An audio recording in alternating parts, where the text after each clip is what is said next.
Bernadette Fox was simply the most exciting thing in the world of architecture 20 years ago. Well, no one told me about her. I think what happened to my mom is that she got so focused on her family that she forgot about herself.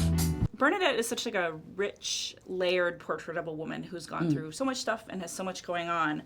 What specifically drew you to this movie? I love Maria Semble's writing. You know, I'd read the book, I loved it, and it's an epistolary novel, so it's told through letters and emails and doctor's report. So you get the mask of Bernadette, but you don't, you in a film, you actually see what she's doing when she's doing those emails. So I was interested in who was she behind the dark glasses.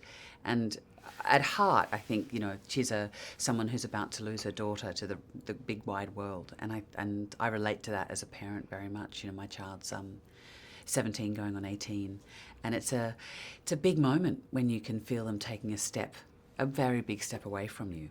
I have 1-year-old twins, and I cannot imagine them growing up or having kids of their own. I know, and I used to get so sick of people saying, "Oh, it goes so fast."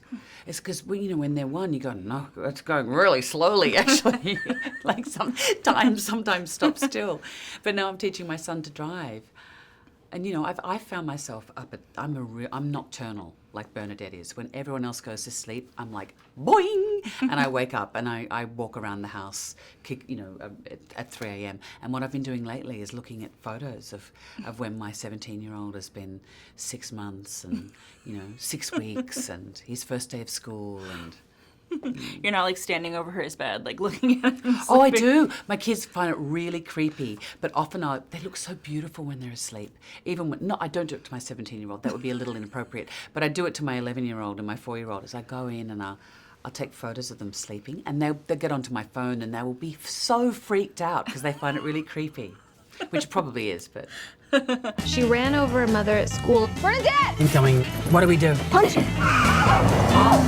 And then she created an environment which destroyed a neighbor's home.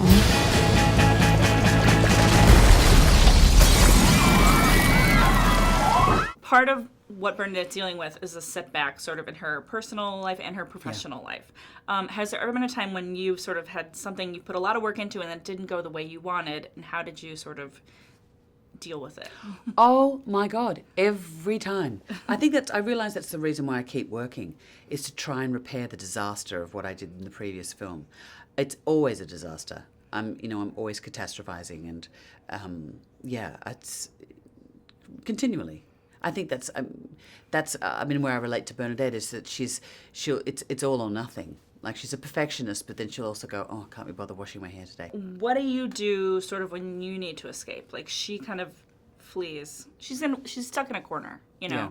They put her in a corner. Do you I need to go take a bath. I need to, go drive around. Water's really big. It's usually a bath, but when you have 4 children, it's often locking yourself in the bathroom.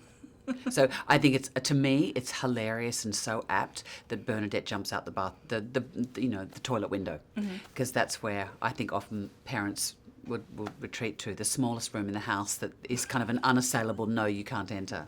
Please don't bother trying to find her. I have concocted a plan. Bernadette! She's not there. Lost is